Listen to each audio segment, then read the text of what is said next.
Before we start looking at how to apply different materials, we should probably talk about what materials are. So when we talk about a material in Unreal, what we're talking about is the material that we apply to a solid object.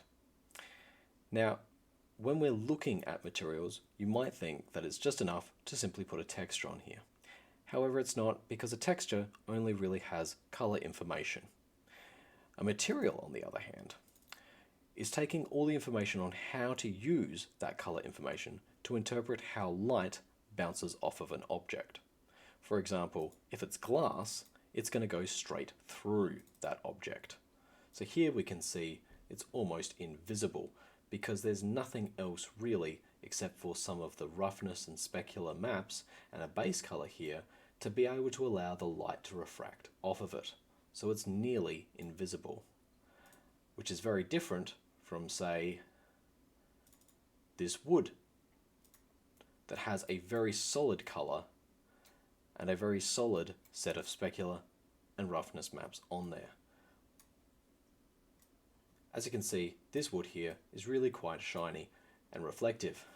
That is different from one of these other woods here, which has less on its specular and metallic map and isn't as shiny because it is quite a lot more rough. When we look into materials, we'll talk a little bit more about what each of these mean, but for now, I just want you to understand the difference between textures, which are two-dimensional color maps, and materials, which tell those two-dimensional color lights how to have light interact with a 3D object.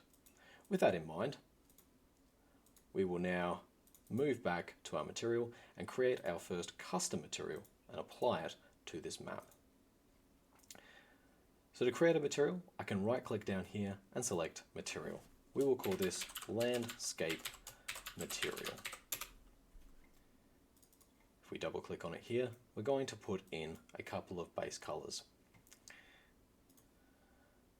To do that, I'm going to use the starter content, go here and search for grass.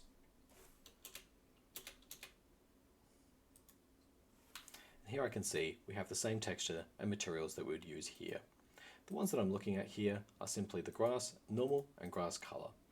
We'll look at the other materials as we go along.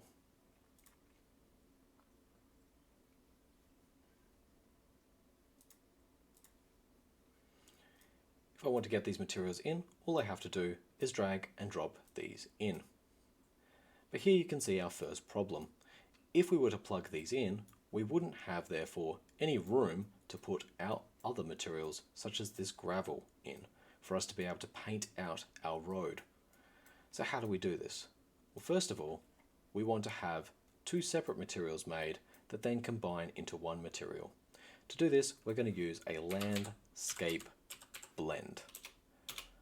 To move around in this environment, I can roll my mouse wheel up, hold the right mouse button down, left click and drag on any of the items, left click and drag to box select multiple items and move them, or right click in here and search for any of the functions that I need to use. In this case, landscape layer blend. As you can see, there's no inputs here yet for me to be able to plug any of these layers in. So first, I need to go over to the left-hand side where it says array and click on this twice. In this case, we're just going to create these two materials to allow us to paint our road. I'm going to click on the arrow here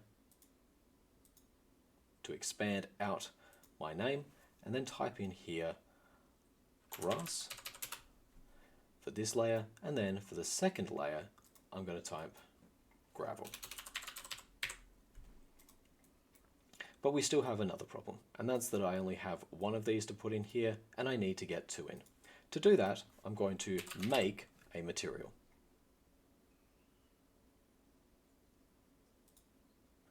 And from here, I can then plug in as many inputs as I need. For now, I just need the RGB to go into base color and the RGB from texture to go into normal. I can then left click and drag from here into this layer blend, and then finally plug that into here. I can simply copy this and paste this down, and then use the exact same settings. with this now in place, I could plug it into base color.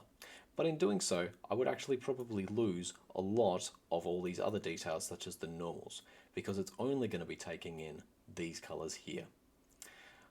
So to fix that, what I need to do is come out here and type in break material assets. And from that, I can then plug in the base color and the normal map.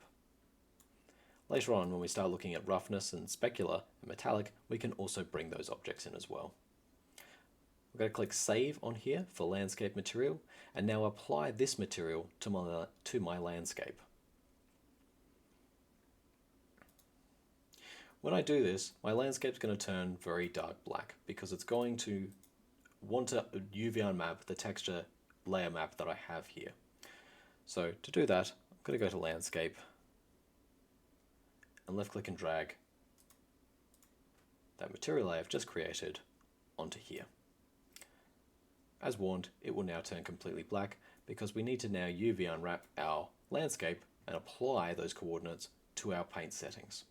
To do this, I need to go back to Landscape, and as I have grass here, when I go to click on it, it will tell me that I do not have a layer info assigned, and therefore we cannot paint on it. I need to click here on this plus next to the grass and type in weight blended layer. It'll ask where I want to put that.